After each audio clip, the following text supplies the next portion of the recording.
Trichomes news ప్రేక్షకులకి స్వాగతం. విశాఖపట్నంలో ఐటీ దిగ్గజాలకు భూముల కేటాయింపు, 99 పైసలకే డీల్ ఫిక్స్. నిజ నిజాలు మీ ముందు. ఇప్పటికీ మీరు చూశారు, కూటమి ప్రభుత్వ అధికారంలోకి వచ్చిన తర్వాత విశాఖపట్నంలో పెట్టుబడుల విషయంలో కానీ అభివృద్ధి విషయంలో వేగంగా మేము పరిగెడుతున్నాం. టీసీఎస్ ఇప్పటికీ కమిట్మెంట్ అయింది, కాగ్నిసెంట్ అయింది, ANSR, Sattva, Accenture, Google, Sify, ArcelorMittal, ఫార్మాలో సుమారుగా 5 కంపెనీలు. ఇట్లా మీరు చూస్తే $120 బిలియన్, $120 బిలియన్, సుమారుగా 10 లక్షల కోట్ల పెట్టుబడికి మేము ఒప్పందాలు కుదిరించుకున్నాం.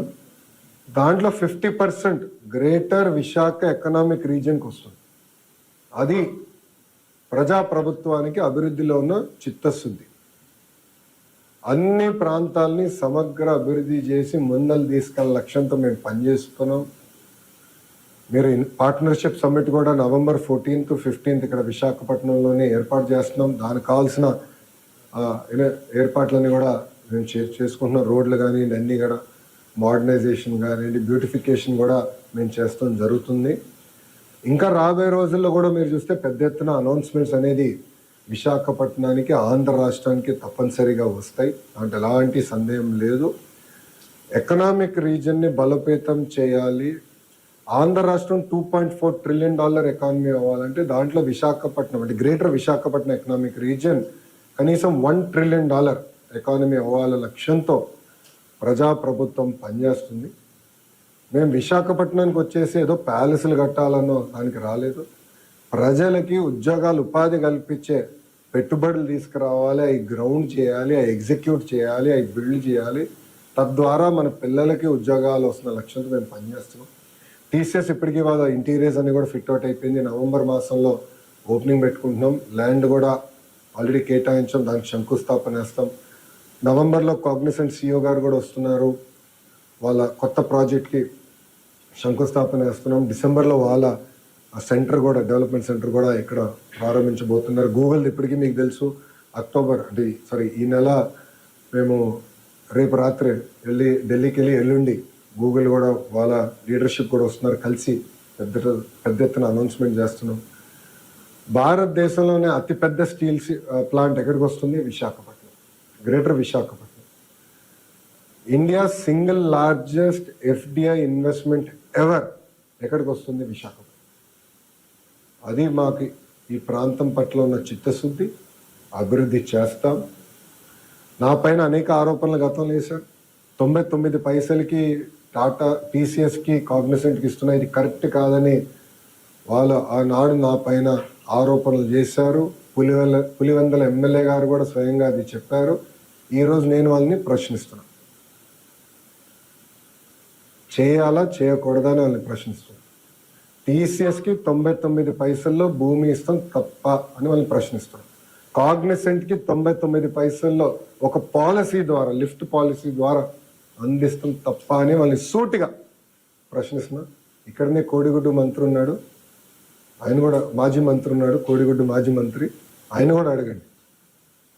వాళ్ళు 5 సంవత్సరాల్లో తీసుకురాలేని పరిశ్రమలు మొదటి 16 నెలల్లో మేము తీసుకొచ్చాం.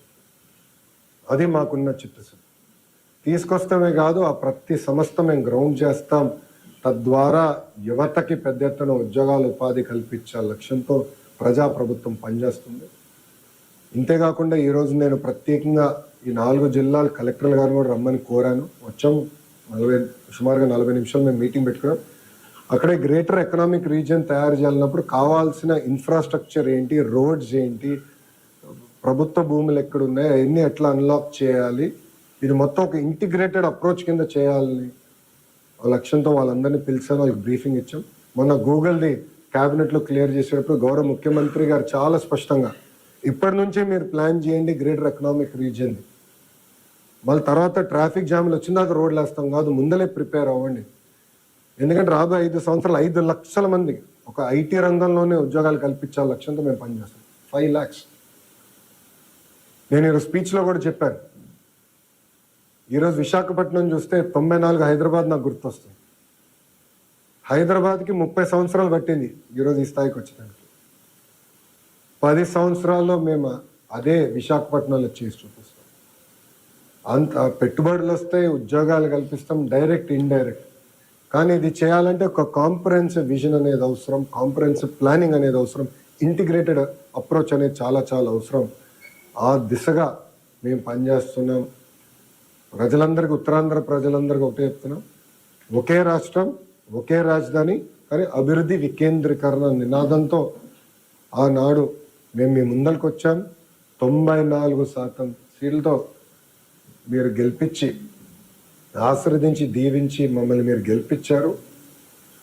ఆ మ్యాండేట్ ఏదైతే మీరు మాకు ఇచ్చారో నిలబెట్టుకోవాల్సిన బాధ్యత మా పైన ఉంది.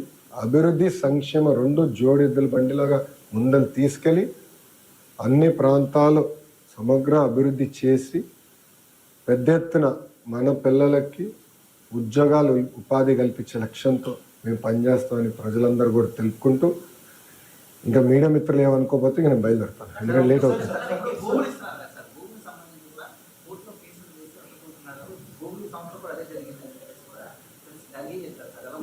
మేము ప్రజల్ని ఒప్పించి అభివృద్ధి చేసి పెట్టుబడులు తీసుకొచ్చి ముందరికి వెళ్తాం.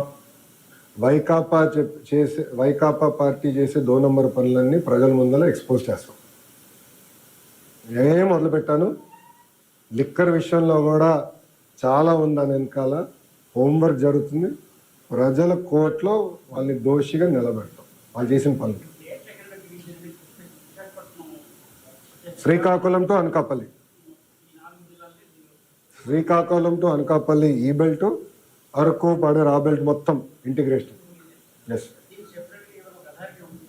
అది గౌరవ ముఖ్యమంత్రి గారితో మేము చర్చిస్తాం. ముందర ప్లాన్స్ తయారు చేయమన్నారు, ఒక మైండ్ అప్లై చేయమన్నారు. చేసిన తర్వాత మేము గౌరవ ముఖ్యమంత్రి గారితో చర్చిస్తాం. అంటే ఈరోజు $1 ట్రిలియన్ ఎకానమీ, $1 ట్రిలియన్ ఎకానమీ అవ్వాలంటే సమగ్ర అభివృద్ధి అనేది అవసరం, కోఆర్డినేటెడ్ అప్రోచ్ అవసరం. ఎందుకంటే ఎయిర్పోర్ట్ ఒక జిల్లాలో ఉంది, ఉద్యోగాలు ఒక జిల్లాలో ఉంటాయి, కంపెనీలు ఒక జిల్లాలో. ఇంటిగ్రేటెడ్ అప్రోచ్ అనేది ఉండాలి. హైవేస్ ఎట్లా వెళ్ళాలి, రేపు పవర్, ఇప్పుడు డేటా సెంటర్స్ అంటే పవర్ కీలకమైనది, డేటా కేబుల్ కీలకమైనది. ఇదంతా ఇంటిగ్రేటెడ్ అప్రోచ్ ఎట్లా తీసుకెళ్ళాలి అనేది చాలా చాలా అవసరం. అదొక ఒక ఎకనామిక్ రీజన్ పెట్టి దానికి ఒక ప్రాపర్ స్ట్రక్చర్ ఉంటేనే మనం సాధించాలి. ఓకేనా, thank you boss. I have to leave, I will catch up at the stadium. మీ అభిప్రాయాన్ని కామెంట్ రూపంలో తెలియజేయండి. చూస్తూనే ఉండండి బ్రైకోమ్స్ న్యూస్.